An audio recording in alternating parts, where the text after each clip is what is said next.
Partie B, réponse courte, 10 points. Instruction, réponds à toutes les questions dans l'espace fourni. 1. En utilisant tes connaissances d'un atome, explique pourquoi les électrons peuvent être transférés d'un objet à un autre, mais les protons ne peuvent pas.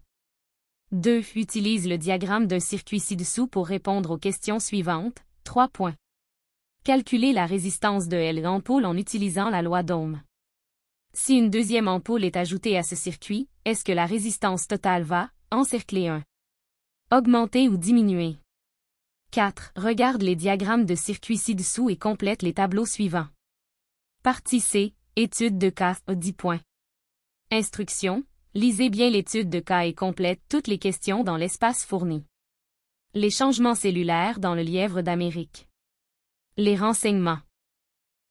Les chercheurs à l'Université Memorial étudient comment les lièvres d'Amérique à Terre-Neuve grandissent et adaptent à leur environnement. Dans leur étude, un groupe de chercheurs au Parc national Terra Nova ont collectionné des échantillons des cellules de la peau des lièvres. Les échantillons ont été collectionnés en frottant les petits tampons à l'intérieur de l'oreille des lièvres.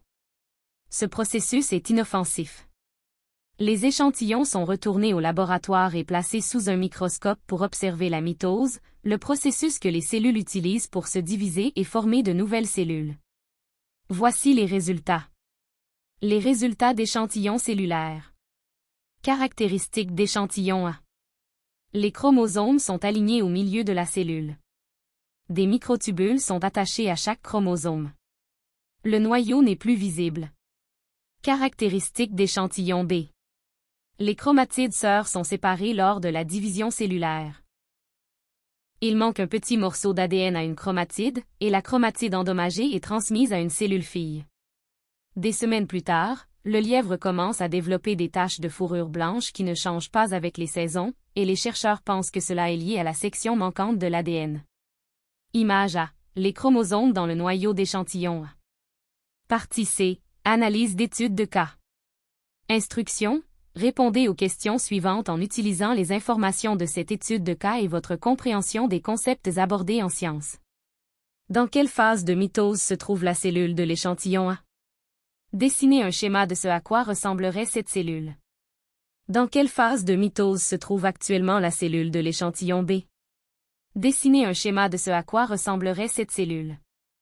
L'ADN endommagé décrit dans l'échantillon B est un exemple de mutation. Pensez-vous qu'il est positif, négatif ou neutre pour le lièvre? Expliquez votre réponse. Examine l'image A. Est-ce que le lièvre est mâle ou femelle? En quoi le nombre de chromosomes dans une cellule du lièvre diffère-t-il de celui d'une cellule humaine? Expliquez.